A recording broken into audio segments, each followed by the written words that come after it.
சபரிமலையில் ஐயப்பன் கோவில் சன்னிதானத்திற்கான பிரத்யேக தபால் நிலையம் 60 ஆண்டுகளாக செயல்பட்டு வருகிறது. அதன் சிறப்பு அம்சம் குறித்து இந்த செய்தி தொகுப்பில் பார்க்கலாம். பக்தர்கள் கூட்டம் அலைமோதும் சபரிமலை ஐயப்பன் கோயில் சன்னிதானத்தில் உள்ள இந்த தபால் நிலையத்தில் கடித பரிமாற்றங்கள் எந்த இடையூறுமின்றி நடைபெற்று வருகின்றன.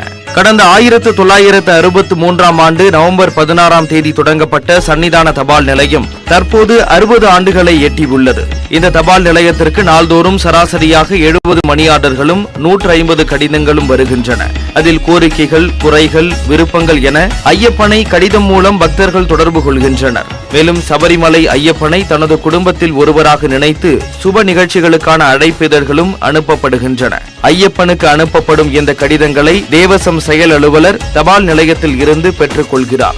ஒவ்வொரு ஆண்டும் நவம்பர் 16 முதல் ஜனவரி 20 வரை திறந்திருக்கும் இந்த தபால் நிலையத்தின் அஞ்சல் குறியீடு 3 மாதத்திற்கு மட்டுமே செல்லுபடியாகும். மேலும் விஷு பண்டிகையின் போது 10 நாட்களுக்கு சன்னிதான தபால் நிலையம் திறந்திருக்கும். தபால் நிலையம் மூடும் போது இதன் அஞ்சல் முத்திரை பத்தனம்திட்டா தபால் நிலையத்தில் உள்ள கண்காணிப்பாளரின் லாக்கருக்கு மாற்றப்படும். சன்னிதான தபால் நிலையம் மூலம் ஐயப்பனுக்கு அஞ்சல் அனுப்புவது மட்டுமன்றி பக்தர்கள் சொந்த ஊருக்கு பிரசாதம் அனுப்பவும் பயன்படுத்துகின்றனர்.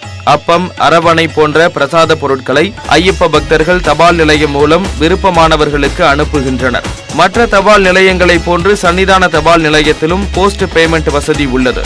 கொரோனா காலத்தில் தேவசம் போர்டு வருவாய் இழப்பை சந்தித்த போது பிரசாதங்கள் தபால் மூலம் பக்தர்களுக்கு அனுப்பப்பட்டது.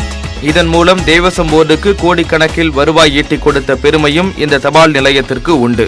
நாடு முழுவதும் 39 இடங்களில் மட்டுமே வெவ்வேறு தனி தபால் முத்திரைகள் உள்ளன.